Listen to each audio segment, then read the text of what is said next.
जय भोलेनाथ मित्रों। पूर्व काल में चित्रभानु नामक एक शिकारी था। जानवरों की हत्या करके वह अपने परिवार को पालता था।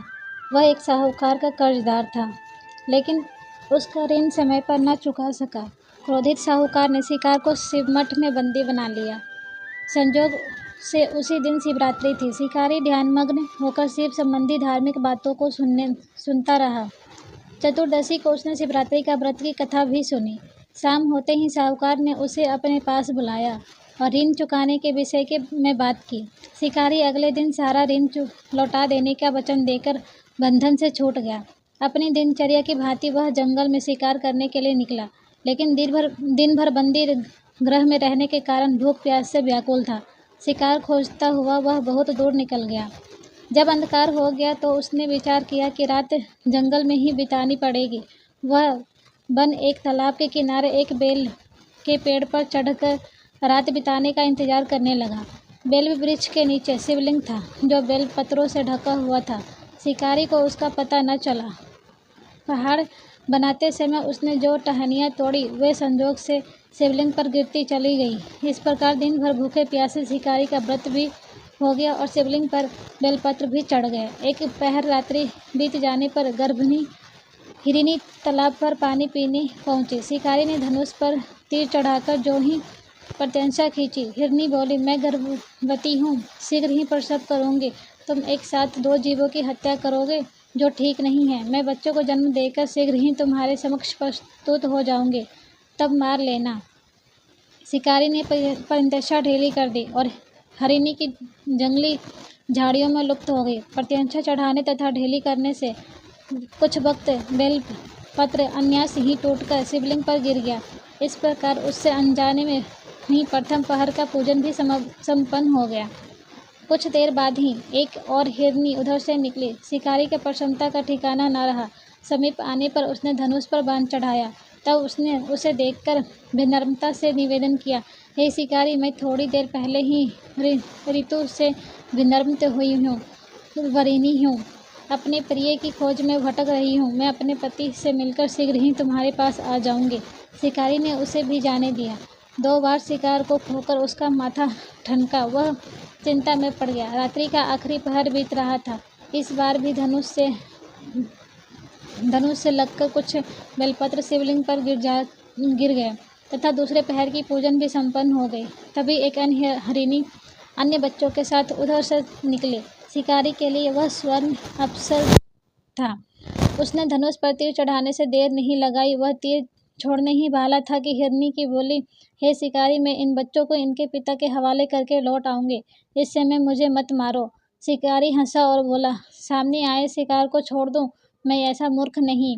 इससे पहले मैं 2 बार अपना शिकार खो चुका हूँ। मेरे बच्चे भूखे प्यासे हैं, से व्यग्र हो रहे हैं। उत्तर में हिरनी ने फिर कहा, जैसे मैं तुम्हें अपने बच्चों की ममता सता रही है, ठीक वैसे ही मुझे भी। हे शिकारी, मेरे विश्वास करो, मैं इन्हें इनके पिता के पास छोड़कर तुरंत लौटने की प्रतिज्ञा करती हूँ।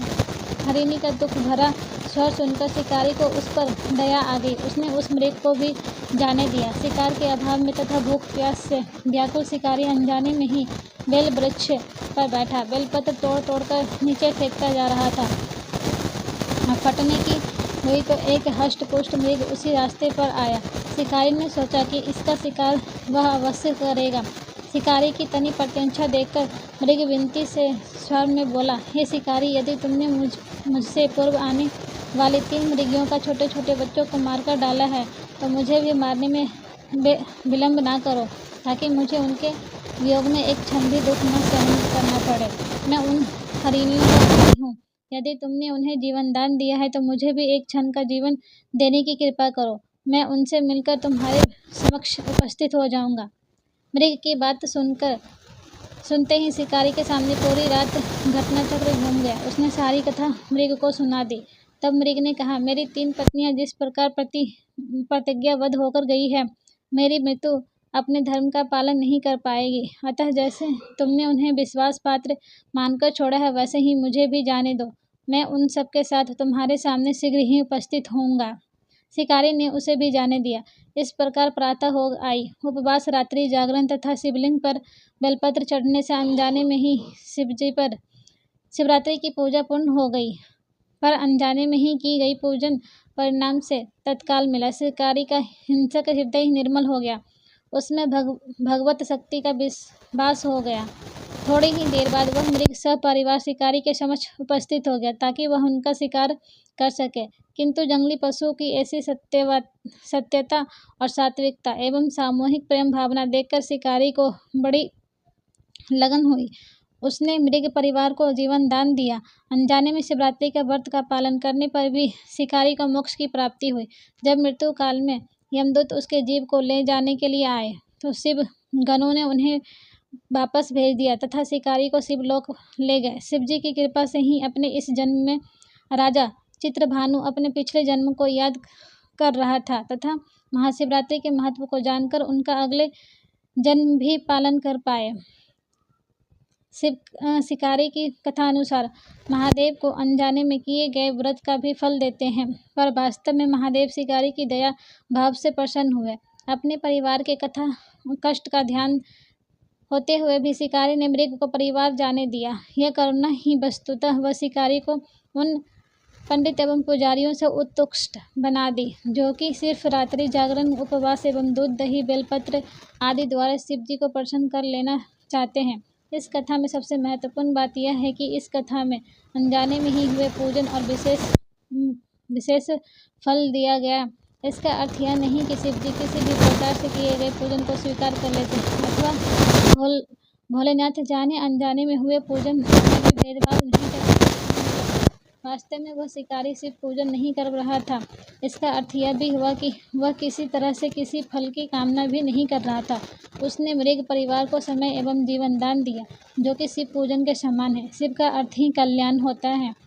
उन निरीह प्राणियों का कल्याण करने के लिए ही करुणा ही वह शिव तत्व को जान पाया तथा उसका शिव से साक्षात्कार हुआ। परोपकार करने के लिए महाशिवरात्रि का दिवस होना भी आवश्यक नहीं है। पुराण में 4 प्रकार के शिवरात्रि पूजन का वर्णन है। मासिक शिवरात्रि, प्रथम आदि शिवरात्रि तथा महाशिवरात्रि। पुराण वर्णित अंतिम शिवरात्रि है। नित्य शिवरात्रि वस्तुतः प्रत्येक रात्रि की शिवरात्रि है। अगर हम उन परम कल्याणकारी आशुतोष भगवान में स्वयं को लीन कर लें तथा कल्याण मार्ग का अनुसरण कर लें, वही शिवरात्रि का सच्चा व्रत है। हर हर महादेव। श्री शिवाय नमस्तुभ्यं। दोस्तों, ये वीडियो कैसी लगी आपको शिव जी के बारे में जानकर मुझे कमेंट में ज़रूर हर हर महादेव लिखकर बताइएगा ताकि मुझे पता चले कि आपकी वीडियो आपको अच्छी लगी। हर हर महादेव। श्री शिवाय नमस्तुभ्यं।